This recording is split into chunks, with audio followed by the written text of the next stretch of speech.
Welcome inside the Citrus TV studios for this webisode edition of Cuse Countdown. I'm Krista D'Amore alongside my analysts Mark Sell and Gabe Altieri. So, #1 Syracuse goes down against Notre Dame.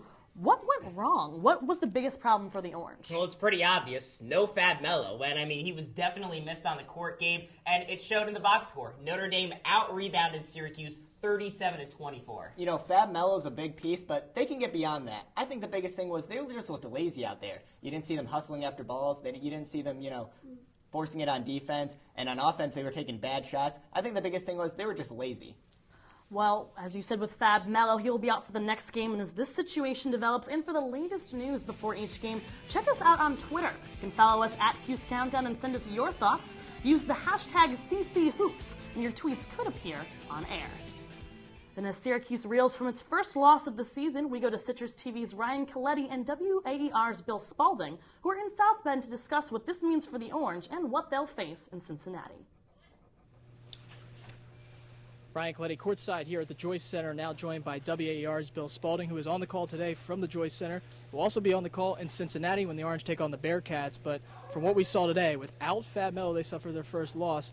Is SU in trouble again when they take on Cincinnati without him? Well, the Orange certainly could be, Ryan, because going into this weekend, I think everybody thought the tough game for Syracuse was going to come against Cincinnati and not be the game against Notre Dame. Without Fab Melo, Jack Cooley had a huge game for Notre Dame. Well, Cincinnati has another guy who's built just like Cooley, and that's Yancey Gates. Gates is a senior. He's been in this league for a really long time.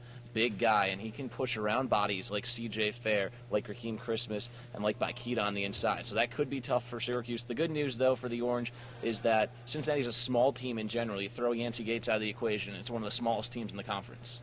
Notre Dame had a good game inside the paint, but also from beyond, shooting 50% from three.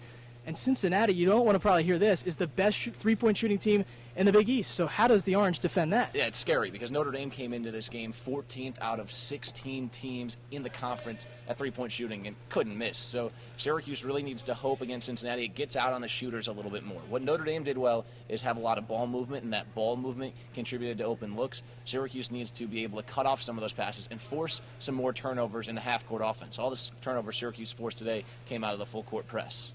On the other hand, the SU offense, 34% shooting from the field, their worst output from that statistic all season long. How did they rebound Monday night? Well, first off, the good thing for Syracuse is that Cincinnati is just not as good a defensive team as Notre Dame and will play at a bit faster pace than Notre Dame because the Irish just slowed this game down, and that's definitely not Syracuse's element. The Orange scored 0 points in the fast break today.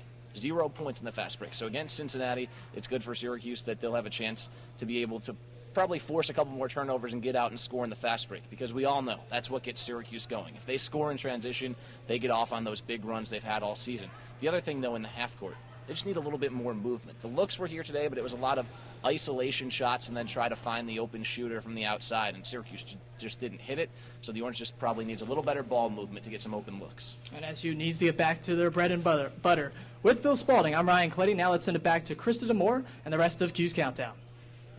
Thanks, Ryan and Bill. We now turn to our analysts in studio to further break down this matchup with 3 in the key. So, Mark, Gabe, here's how it's going to work. I'll give you 3 matchups for the game, and you tell me who you think is going to come out on top. We'll start this off with the SU big men versus Cincinnati senior Yancey Gates. Bill and Ryan just talked about him. He's leading the team with 9 rebounds a game. Who do you think will have the bigger impact? Well, you said it right there, Krista, and so did Bill. I got to give it to Gates in this one.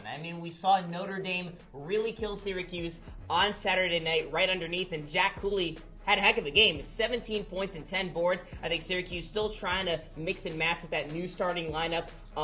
They're moving Raheem Christmas over to center, C.J. Fair to the starting forward. I think they're still going to need some time to see exactly how that's going to shake out. So a little time for Syracuse to figure things out, but you got to give it to Gates. I'm going to have to go with the SU big men on thing, and the thing to remember is this team still has a lot of depth. Baimus Akita and Raheem Christmas can play center. They just didn't do it very well against Notre Dame. I think they're going to be able to bounce back against Cincinnati and really, come out playing well and bounce back very well against the Bearcats. All right, well, the Orange defense has forced roughly 18 turnovers a game. How will this transition defense match up against the Wildcats' ball handling? Oh, I think the Wildcats' ball handling I'm going to take the Wildcats' ball handling on this one. They're 10-2 since they played Xavier in that big brawl that really put a stain on their program. They've been a lot more disciplined since then.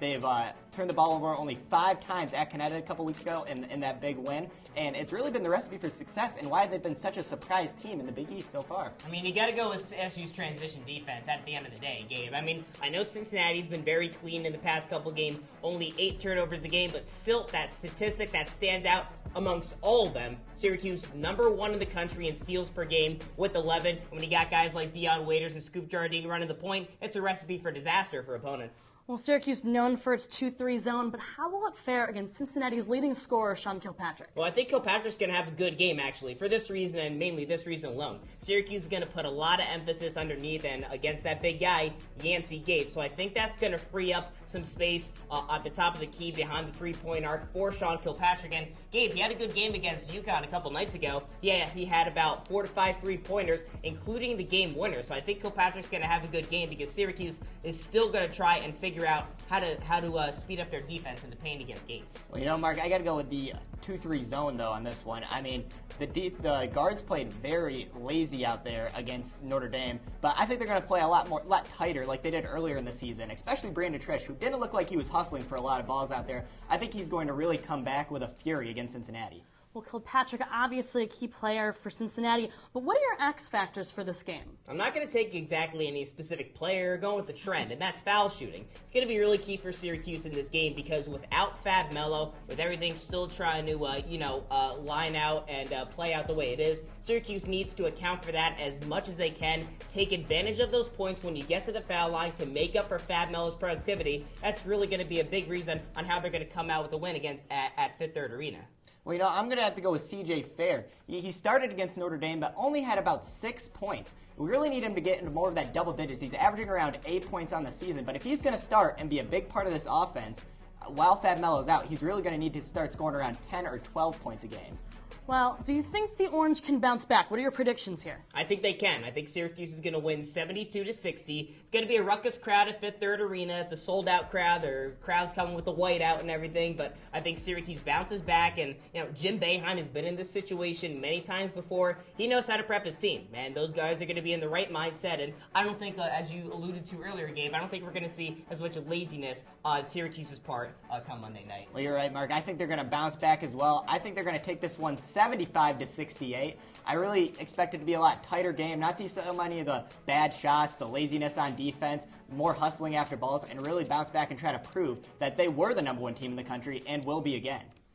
Well, thank you, Mark. Gabe, that's it for this web edition of Cuse Countdown. Be sure to check out more of us and all of Citrus TV Sports at the Sports Blog and on Twitter at Citrus TV Sports and at Cuse Countdown. Enjoy the game, Syracuse.